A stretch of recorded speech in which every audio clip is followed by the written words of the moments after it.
And I may ask some of my colleagues helping out with ACEF to gather a few more people outside, but in any case, welcome. And this is a great gathering here, I think, of a number of our colleagues from the energy sector, but also from other sectors, and that's one of our objectives today. But before I talk and give an overview of the training, or the ACEF ADB Clean Energy Day, I want to first welcome up to the stage Robert Guild to provide some opening remarks for this event. So Robert, please join me in welcoming Robert.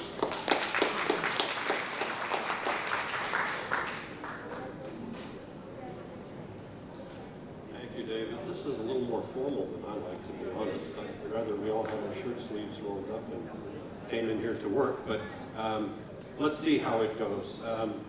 Thank you all for joining us here today for the second edition of the ADB Clean Energy Day. This is a great opportunity for us to offer training for ADB's most important resource, all the staff in the room, not only in the energy sector, but beyond. It's also an opportunity to draw on the skills and experiences of some of the top global leaders in the energy sector who come here every year. And in that respect, I'm especially pleased that we have Dr. Amory Lovins with us here from Rocky Mountain Institute. Those of you who are of my generation may remember when he came to prominence after the OPEC oil embargo. I was looking forward to getting my driver's license at the time and terrified that we'd run out of gasoline. But Dr. Lovins and others showed that there could be a different energy future for us, and he's going to share that vision with us a little bit later. This year, ACEF is designed specifically to provide a stronger connection to Strategy 2030, with technical discussions during the forum focused on cross-sectoral applications. Thematic tracks are going to focus on the nexus between energy and livable cities, water sustainability, rural development, and innovative finance, as well as the key trends and technologies that link them. We will also hear from ADB's energy sector directors, how the energy sector framework and the review of the energy policy should be developed to support Strategy 2030, and we're going to be asking for your thoughts on that as well. In addition, throughout today and throughout the week, we're going to highlight case studies of integrated cross-departmental cooperation at ADB to illustrate the power of working across silos. And we will explore together how ADB can further promote cross-sectoral collaboration in our planning and operations to maintain our leadership position in Asia and the Pacific. I really appreciate everybody's dedication and commitment to the work that we do across sectors and to advancing the region's sustainable, clean energy future. You people are contributing to ADB's mission. You're creating jobs, improving lives, and helping to provide a brighter future for generations to come. You should remind yourself of that every day, of the good work that you do here in the region. And with that, thank you for coming and spending your day with us here. I'll turn it back to David.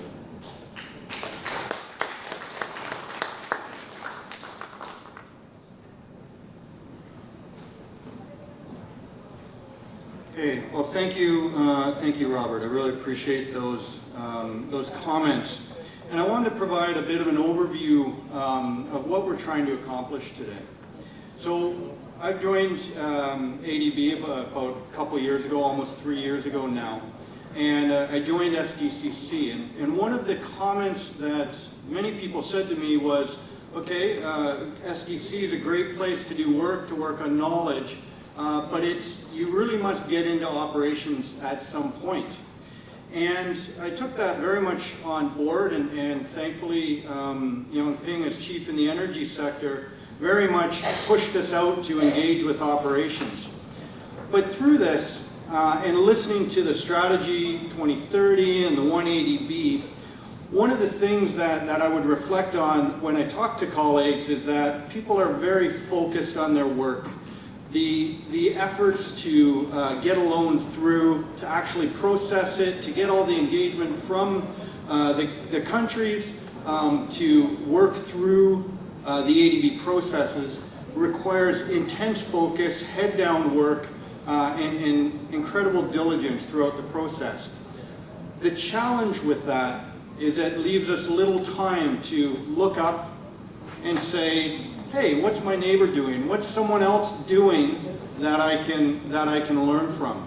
And that's what we're really trying to accomplish here today, is to take a moment to pause and meet some of our neighbors in the energy sector and in other sectors. And I am glad to see my energy colleagues, and I won't say I more warmly welcome people from other sectors, but I indeed am really pleased to see people from a number of other sectors taking the time and saying, okay, let's hear about energy. How can we work together?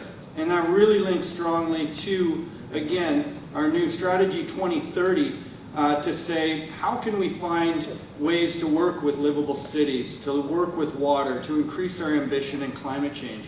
So that's what today's about in one sense. The other thing I want to highlight, we have a tremendous speaker here, Mr. Amory Lovins. I will introduce him in a moment. But equally, just to say what we're trying to contextualize here is he's going to come out, and he's from outside of ADB. He's a global leader in the energy sector, and he's going to talk about many, many things that are both happening and opportunities for the energy sector. So I'm excited to listen to him. It's been a number of years since I've heard him speak, and I've managed, since I've come to ADB, to lend his book out, and I still don't know where it is, but I know it's out there in the ADB community. Sujata, thank you. I was trying to... That's fantastic. I truly didn't know where it was. But then equally, after that, we have a panel discussion with ADB energy directors to talk about, okay, what can we do with this? Because ADB is a bit of a unique animal, I think, in the banking space, in the development space, in the energy space. So really try to say, all right, let's not just listen about some great opportunities and say, how do I address that in the context of ADB? We want to discuss that. And then one of the last things, we're going to just hear from a few of our colleagues to talk about innovative projects that they're doing. And why bother? I think that's sometimes when we're so busy, why do we bother actually trying to do something different? Because it is more challenging, and sometimes it does fail, or sometimes it is quite frustrating. So, you know, we really want to hear about that and understand from a couple people, why do we do this? And hopefully this provides some encouragement. So now, what I'd like to do, if I may, and I note I'm going to have to pick people with loud voices. I want to hear just from a few people in the audience. I had intended to do a round-the-room type initiative of just to share a few projects that are going on. But I'd like to just pick on a few people and to highlight just one thing that you're doing in the energy sector. The reason I'm doing this is I want people to interact. I want people to get used to talking, because this is not meant for you today to just sit here and not say anything. You're meant to engage, whether that's just with your neighbor over coffee, but also in the event as well. So I'm going to pick on a few of my colleagues that I know. Shannon? Yes? Why not? Perfect time. Just highlight one interesting project that you're doing. So. Wow, what did I do to you? Okay, so I guess one thing that we don't do a lot of in ADB, though we have a full day deep dive on it on Friday, is I am working on a pilot carbon capture and storage project in Indonesia, and also looking at CO2 enhanced oil recovery. So is that good? Perfect, exactly. Anthony from Pacific, I'd love to hear something that you're working on. Thanks, David. I guess one thing we've just had approved, working closely with Jackie's team, is using sovereign financing to backstop guarantee support for private sector coming into the Pacific. It's a place we have difficulty getting the private sector to invest in the Pacific. So we're trying to change this, support this evolution, this transition to private sector investment in the energy space, and the countries in the Pacific have a lot of trouble backstopping these, giving us counter guarantees. So the idea was that we could bring in some sovereign financing, and the bilats love it. They think it's a great space to play in, and they see promotion of the private sector, particularly in renewable energy, as being a real value adding. And I think it also helps bring the private sector and the public sector together to work in the Pacific. And we're seeing some real advantages from that as well. Thanks. Thank you. Now, I picked on two people I know very well. I know we have a new colleague, a principal education specialist, and I'm sorry I don't know your name but I know your face.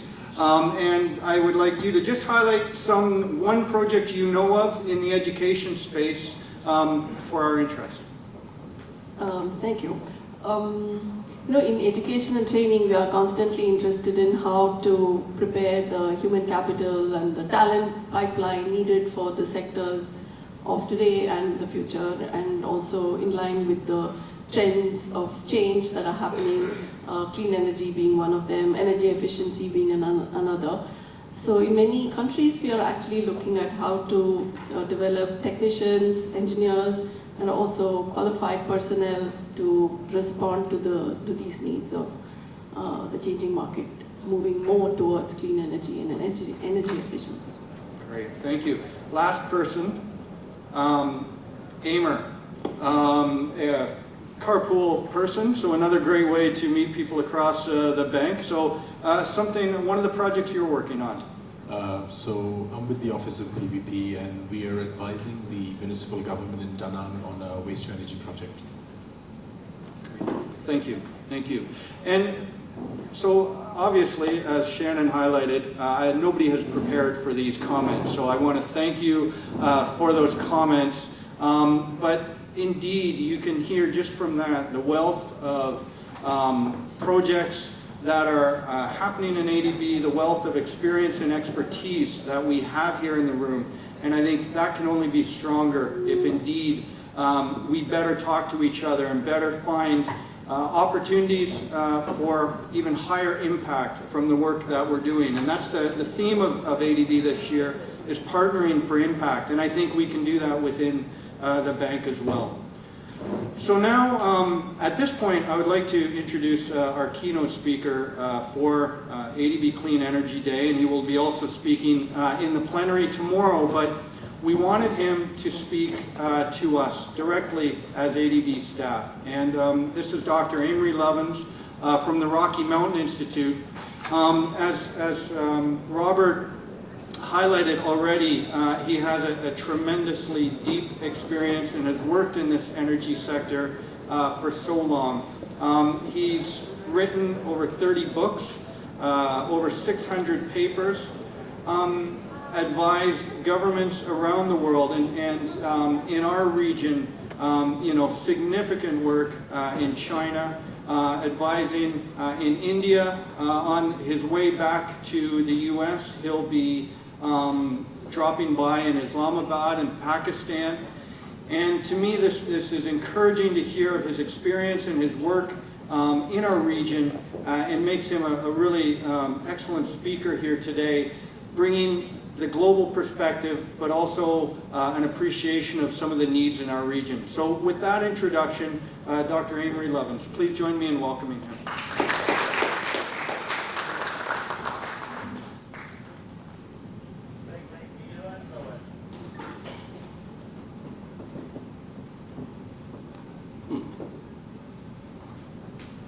Now I need to figure out how to get rid of this strange thing that just popped up on my screen that I've never seen before.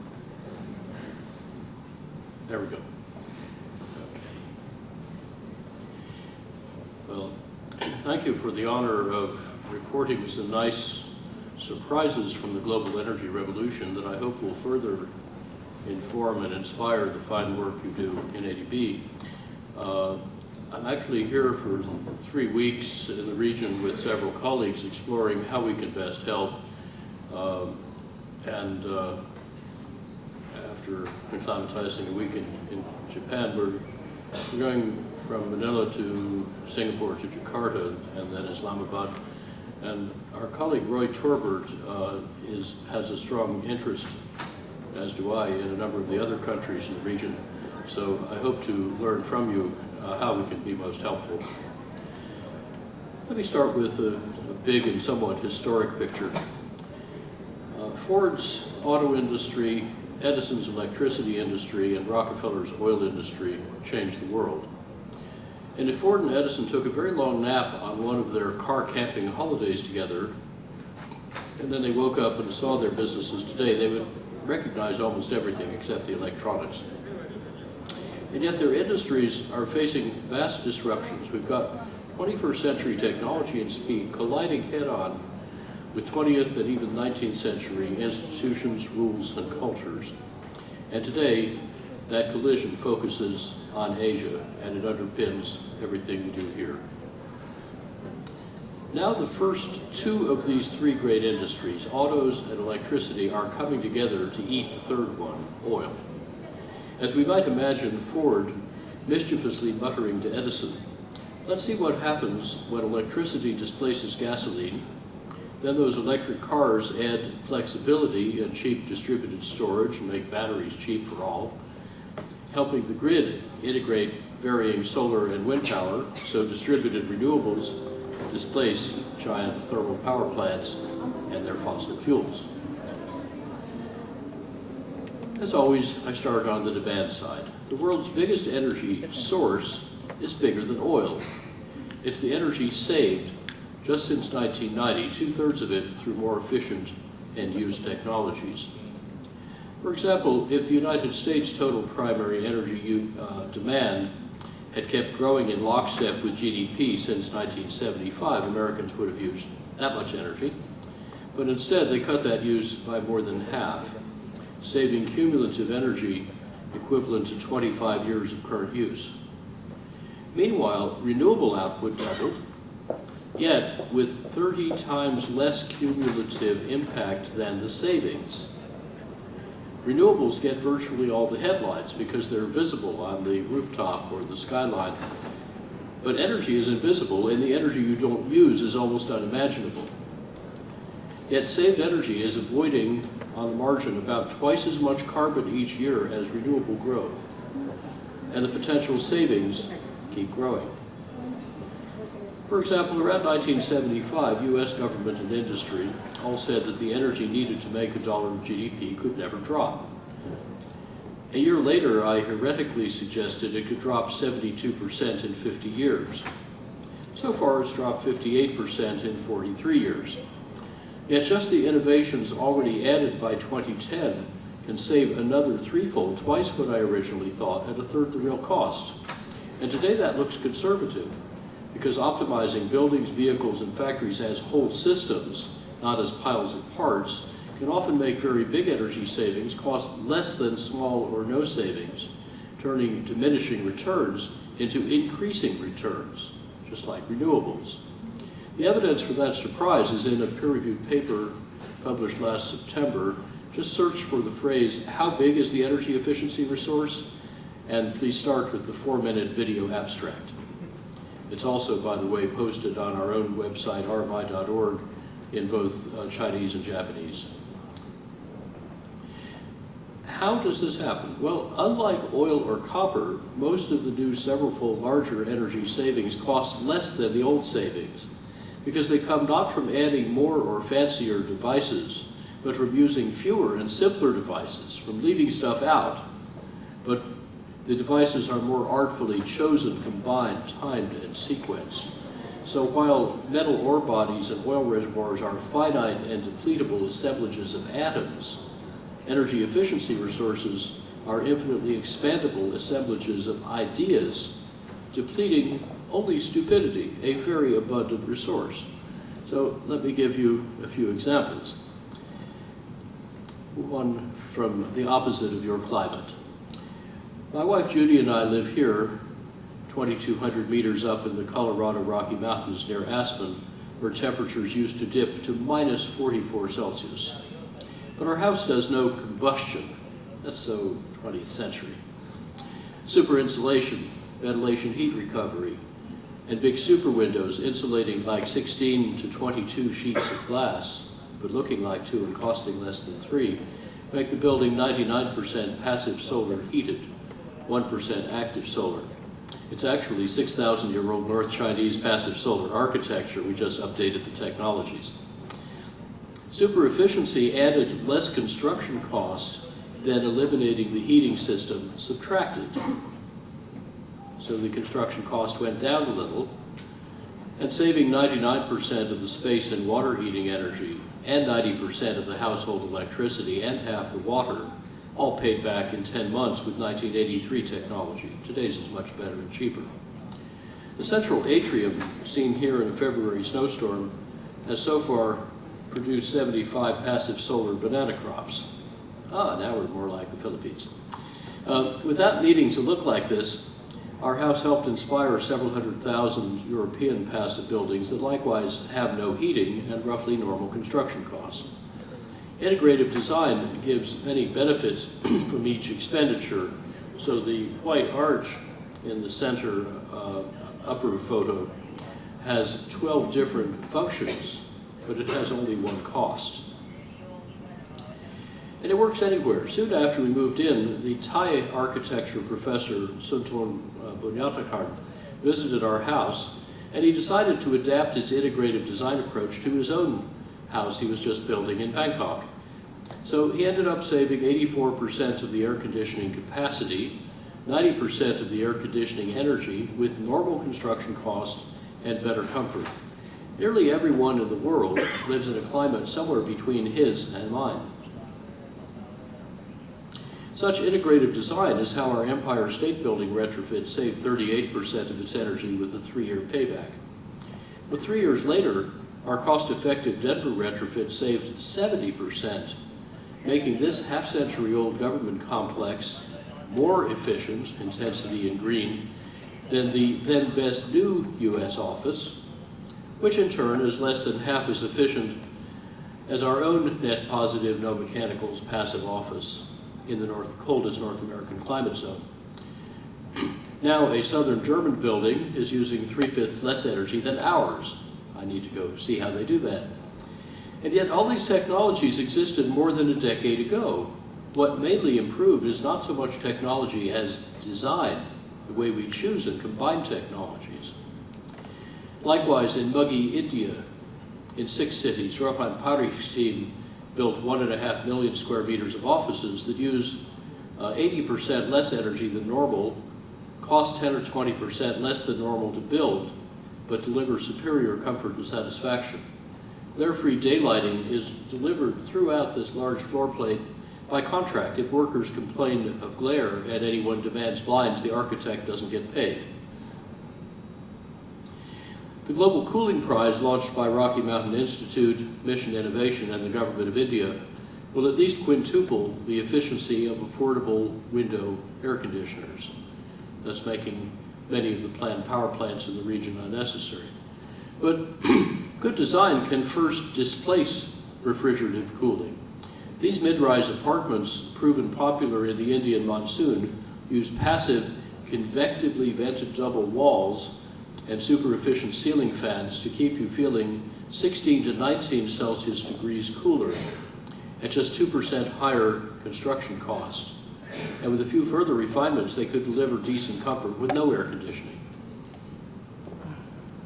Think what that means for energy in the region. In Europe, industrializing mass retrofits to net zero energy and streamlining their finance and soft costs is now getting cheap enough to finance entirely from saved energy, while extending building life and improving amenity, health, and value. Essentially, this is an industrialized process for fitting a pre-made, factory-made tea cozy around your house with a solar roof. And this whole retrofit has even been demonstrated to be installable in a single day while you're off at work. IPCC reported 5 years ago that the best European new buildings on the left and retrofits on the right could save up to at least 90% of their energy. Bigger savings are to the right in both graphs. without significantly higher unit cost. The big vertical cost scatter shows the business opportunity from conforming inferior projects to best practices, because whatever exists is possible. So you see what's possible is down along the horizontal axis, where the cost of the saved energy does not significantly rise even with 90+% savings, new and retrofit. In the United States, to summarize, by 2050 at historically reasonable rates, buildings which use 3/4 of electricity can become 3 or 4 times more efficient, saving $1.4 trillion net present value with a 33% internal rate of return. So the savings are worth 4 times their costs. And industry can accelerate as well, doubling its energy productivity with a 21% IRR. Contrary to popular meme, I do not think industrial process heat or heavy transport are uniquely difficult to decarbonize, they're just differently difficult. Now, industry uses about half the world's energy and electricity, and my team's latest $40-odd billion worth of industrial retrofit designs typically found about 30 to 60% energy savings, paying back in a few years, and far outperforming the brown zone in the upper left, where most energy service companies deliver disintegrated design. Our new build projects in industry generally found 40 to 90+% savings with lower capital costs. These better results come from rethinking industrial processes while also redesigning basic elements like pump, fan, and motor systems. Better pipe and duct design, saving 80 or 90% of friction, could, if fully deployed, save about 1/5 of the world's electricity. That's half the world's coal-fired electricity, with extremely juicy returns. Just as my house more than paid up front for super insulation by eliminating the heating system, so fatter pipes and ducts more than repay any higher first cost by shrinking pumps, fans, motors, and power supplies. Yet this opportunity remains largely unnoticed and unpracticed. It's not in any climate model, industry forecast, government study, engineering textbook, except a little one from Australia, because it's not a technology, it's a design method. And few people yet think of design as a scaling vector, way to make things big fast. More on all this Wednesday in our deep dive workshop, 9 to 12:30, on integrative design for radical energy efficiency. And I'll have a lot of good industrial examples. No magic is required to get those big savings, just the practice of Singapore's efficiency wizard Liang Kwok. To wring out friction, we simply use big pipes and small pumps, not small pipes and big pumps. The pump on the right looks so small you think somebody slipped a decimal point. What we did instead was take out the friction. And also, to eliminate elbows in their friction, we lay out the pipes first, then the equipment, laying out supply pipes as if they were drains. We bend minds, not pipes.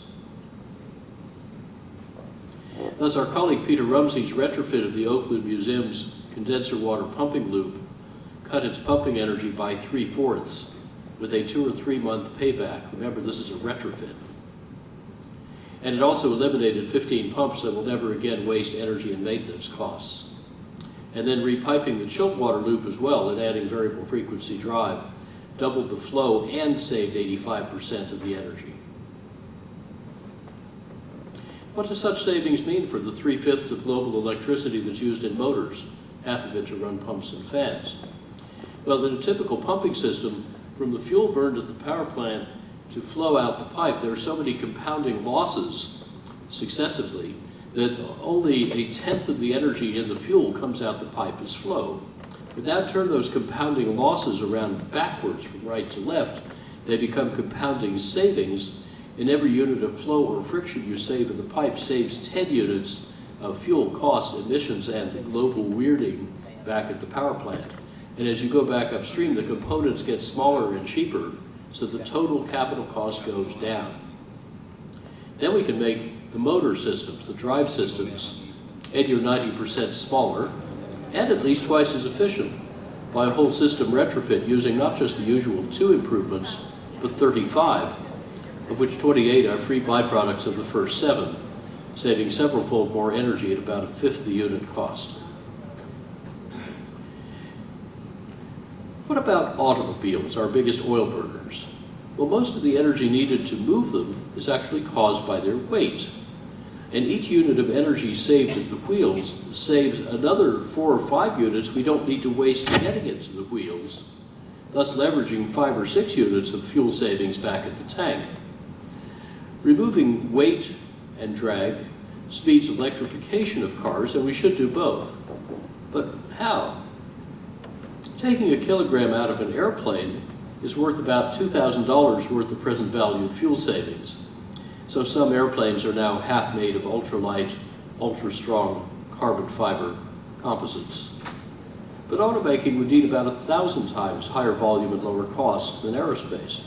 And that gap seemed unbridgeable until the early 90s, when the Lockheed Martin Skunk Works designed a 95% carbon fiber advanced tactical fighter airframe that was 1/3 lighter but 2/3 cheaper than the 72% metal base design. I hired that engineer to lead 19 years ago the complete virtual design with 2 Tier 1 engineering firms of something I'd invented 9 years earlier called a hypercar in the form of this 4 to 6-fold more efficient carbon fiber hybrid electric SUV. 7 years later, our shared design methods helped Toyota create a 70% lighter concept plug-in hybrid. 6 years after that, BMW launched mid-volume production of this carbon fiber electric car, more on that in a minute. And carbon fiber hypercars made at normal cost by our simplified methods would save far more oil than Saudi Arabia lifts. Our manufacturing technology now in the supply chain can make a complex 2x2 meter carbon fiber part in 1 minute.